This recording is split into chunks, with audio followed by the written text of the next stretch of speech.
Sejam todos bem-vindos ao OTIXcast, o podcast ao vivo da rede OTIX Rio, uma iniciativa da Secretaria Municipal de Saúde do Rio de Janeiro. Olá, seja bem-vindo ao OTIXcast. Aqui você ouvirá diversas informações sobre SUS e sobre atenção primária à saúde. Eu sou Fabiane Muniz e juntamente comigo está Petrúcio Medeiros. Olá, Fabi. Tudo bom? No episódio de hoje falaremos sobre trabalho em equipe na atenção primária à saúde e recebemos um convidado muito especial, Gabriel de Paula. Ele é enfermeiro, sanitarista, especialista em saúde pública pela ENSP Fiocruz, responsável técnico do Centro Municipal de Saúde João Barros Barreto. Seja muito bem-vindo, Gabriel. Obrigado, bom dia.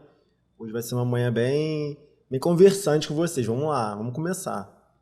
Gabriel, para começar o nosso bate-papo, eu gostaria de saber o seguinte: o que te motivou a fazer enfermagem e, mais precisamente, o que te motivou a atuar na atenção primária? Olha, por incrível que pareça, quando eu era mais jovem para prestar vestibular, eu prestei para direito, né? E aí eu fiz algumas provas e pensei, gente, eu me vejo trabalhando no escritório de paletó a vida inteira? Não. Aí falei, qual outro curso poderia fazer? Eu gostava muito da área da saúde, né? Sempre me interessei pela área da saúde. E fui para enfermagem. Não conhecia muito bem a área, porque a imagem que a gente tem de enfermagem é aplicar vacina, né? Desde criança, nosso trauma é o quê? Tomar vacina. Então, a imagem que eu tinha era isso. Aí, na faculdade, eu vi que a enfermagem é uma área muito ampla. Você pode trabalhar em várias áreas, vários setores, tem muitas especialidades. E aí, vamos dizer que na faculdade eu me senti abraçado pela enfermagem e hoje em dia eu me sinto, de fato, assim, realizado na minha profissão. Eu gosto muito de ser enfermeiro. Na atenção primária, já é algo mais recente, né? A faculdade, ela te coloca para trabalhar na área hospitalar, né? Então, eu estagiei muito hospital. Nos últimos anos, eu queria ir para a atenção primária porque era algo que eu me identificava com o pouco que você tem contato na faculdade. Você não tem muitas matérias de atenção primária. E aí, eu consegui fazer estágio no CMS Valdir Franco, lá em Bangu. Consegui fazer 1 ano e meio de estágio lá. E aí me encontrei lá, assim, eu rodei várias equipes, sempre gostei muito da área de infecto, né, então lá tinha um polo de infecto, ajudei a fazer várias mudanças lá no polo de infecto, do atendimento, como é que era feito o acolhimento na unidade, e aí fiz amizade com um gerente de lá, que atualmente ele não está lá mais nessa unidade, mas está na 5.1 ainda, que é o Anderson, e aí ele falou, cara, você tem que ir para a atenção primária. Eu fui trabalhar na gestão há alguns anos. Fiquei na área de assistência na parte de infecto, HIV e ST. E aí ele falava, Gabriel, larga essa área, vai para atenção primária, você vai gostar. Eu falava, não, cara, não sei, não tenho mais conhecimento para isso. E aí eu trabalhei no João Barros Barreto numa pesquisa de HIV e tuberculose. O pessoal lá gostou de mim. E aí quando abriu uma vaga para a unidade, eu fui e adorei. Me encontrei na atenção primária. É o que eu tinha um medo, mas o medo virou um motivador e estou lá até hoje. Já tenho 1 ano e 9 meses, mais ou menos, estou no JBB na atenção primária.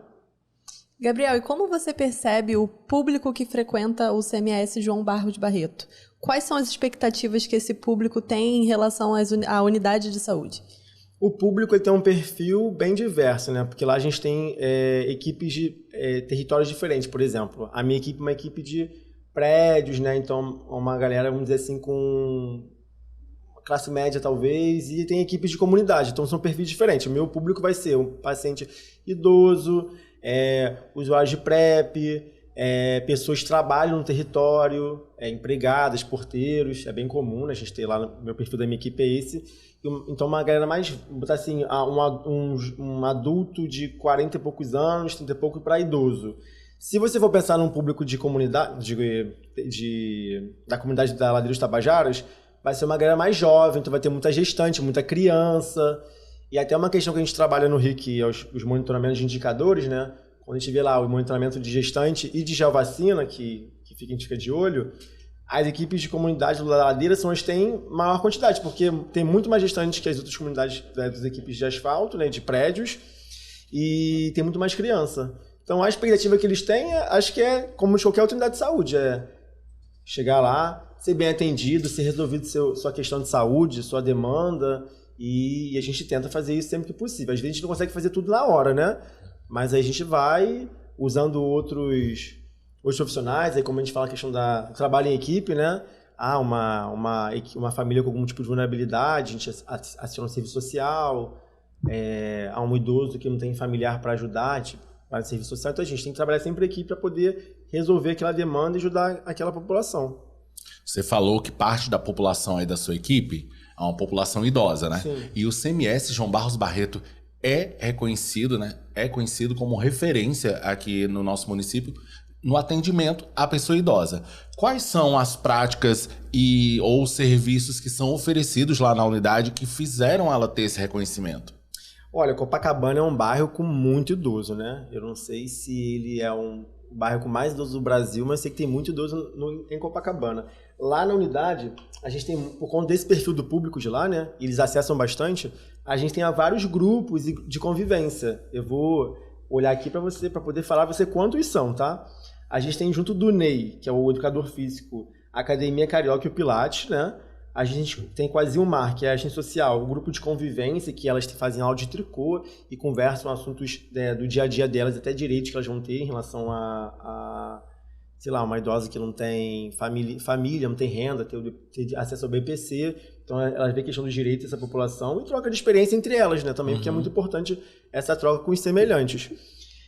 A gente também tem o grupo com a Fono, que é a Carolina, que é a Oficina do Cérebro, que é para ver questão de memória, questões cognitivas. A gente tem a Josi, a psicóloga, com um grupo de saúde mental. E tem a galera da Otix também, tá? Estão dentro. O Leandro, o Vitor e o Jean tem um de mídias sociais, que ensina a mexer no celular, até mexer no Canva. Até falei que eu preciso também aprender. Então, Isso é extremamente importante, né, Fabio? Porque com a questão da tecnologia, eles estão, né, usando o celular e precisando se atualizar também. Até tava brincando com eles essa semana, a gente fazer o JBB Team de terceira idade.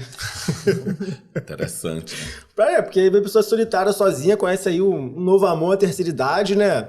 E vamos lembrar que essa população também tem uma vida sexual ativa, né? Eles estão também praticando e a gente precisa conversar isso com eles. E a gente acaba que é um assunto meio que tabu.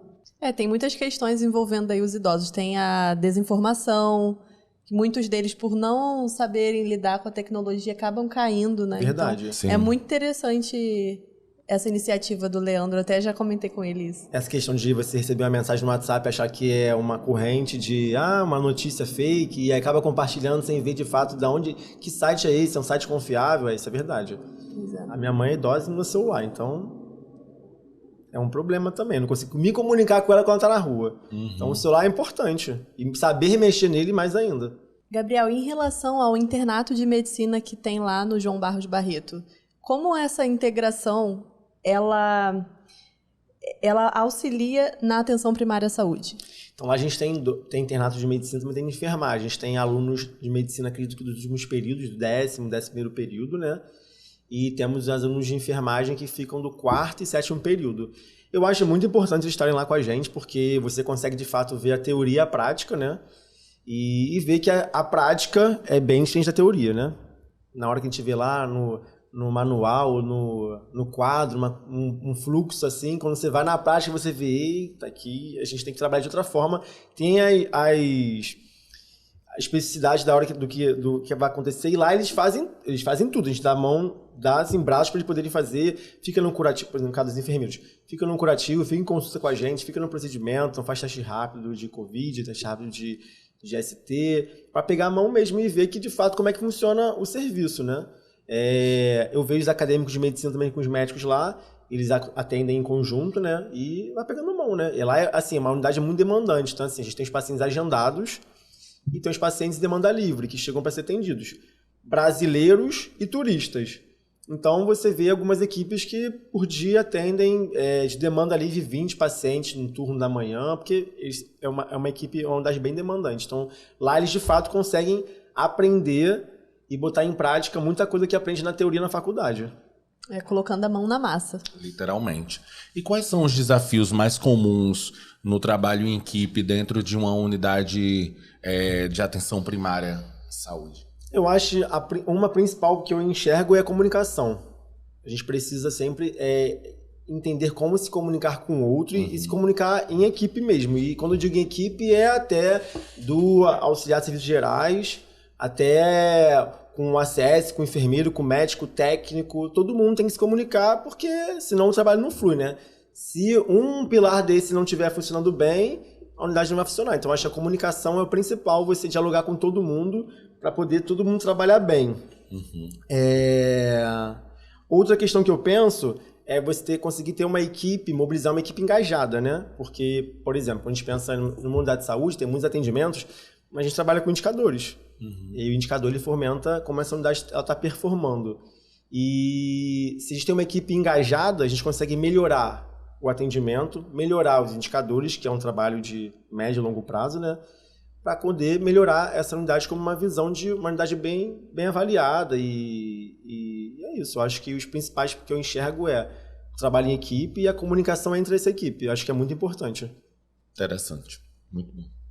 Gabriel, em relação a alguma experiência marcante que você tenha tido em que o trabalho em equipe fez a diferença para o resultado final do atendimento ao usuário?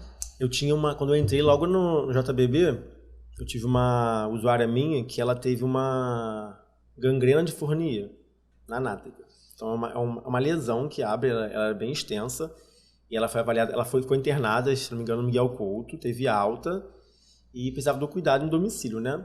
E aí ela foi atendida pelo PAD, que é o PAD é o Programa de Atenção Domiciliar ao Idoso, mas ela não era uma paciente idosa, mas ela também tinha esse serviço porque é um atendimento domiciliar. Então ela foi avaliada por eles e depois eles comunicaram a gente, eu fui lá para entender o caso, né? E aí foi um trabalho realmente em equipe. Fui eu, uma outra enfermeira que sabia muito de feridas, né? E a médica da minha equipe, cuidamos dela aí por uns 3, 4 meses, a lesão fechou, e até hoje em dia ela é grata, fez ouvidoria agradecendo, né? Porque ouvidoria agradecendo é bom também, né? A gente recebe muito reclamando, mas uma ouvidoria elogiando é maravilhosa. E aí ela foi, assim, foi um trabalho extenso, né? Então às vezes a gente ia na unidade, ela vinha na unidade fazer o curativo, ou a gente ia na casa dela. E foi trabalho em equipe entre eu e uma outra enfermeira, que é a Isabel, que está na 10 atualmente, e a médica Sandra, que é da minha equipe. Interessante, você falou sobre a comunicação, né? Você estava falando sobre a importância da comunicação na integração com toda a equipe. Mas como o gestor ou o RT podem contribuir para a integração dos profissionais da unidade, além da comunicação? E você é o RT, né? Então você está ali, é uma das cabeças que conduzem essa nave, esse barco que é a unidade. Eu trabalhei 8 anos na gestão em outro município, né? E quem era o meu gestor junto comigo lá, que eu era de uma coordenação de um programa de saúde, eu via muito, e eu concordo com isso, que é a questão de diálogo. Eu acho que as tomadas de decisão, elas devem ser compartilhadas, né? Para entender, a gente conseguir ter outras visões do que a gente está tentando melhorar, ou enfim. Então, eu acho que uma coisa muito importante quando eu penso em integração de profissional é sempre tentar ouvir todo mundo naquele contexto, para a gente poder decidir algo em comum e de uma forma melhor. Porque a minha visão ela é uma visão só. Se eu consigo dialogar com vários setores diferentes, com vários profissionais diferentes, eu vou ter várias visões. Às vezes a minha visão está achando que ela está maravilhosa, ela está super correta, eu chamo um outro enfermeiro, um técnico, um ACS, para dialogar um assunto, a gente consegue ver, não, olha só, não, essa ideia sua é melhor, vamos juntar com isso aqui, e é uma questão de processo de trabalho.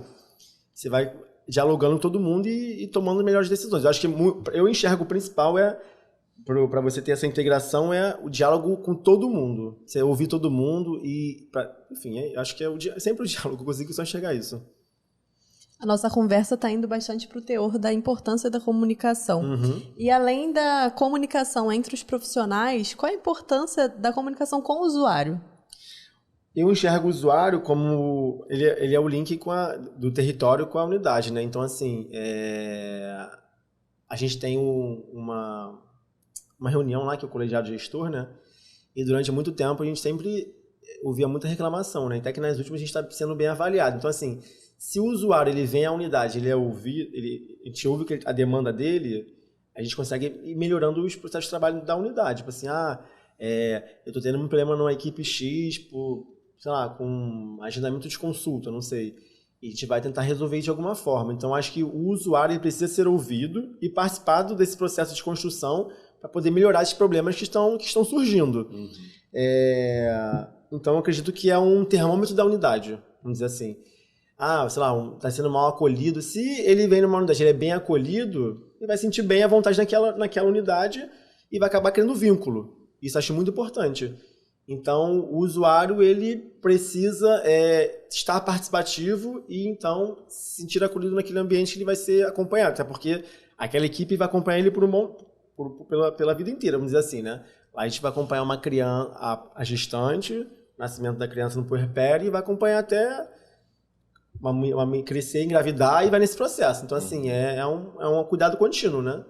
E existem alguns canais, né, pensados para ter esse contato do usuário com a unidade, que é, como você disse, a ouvidoria 1746, e o usuário também pode participar das reuniões. Pode.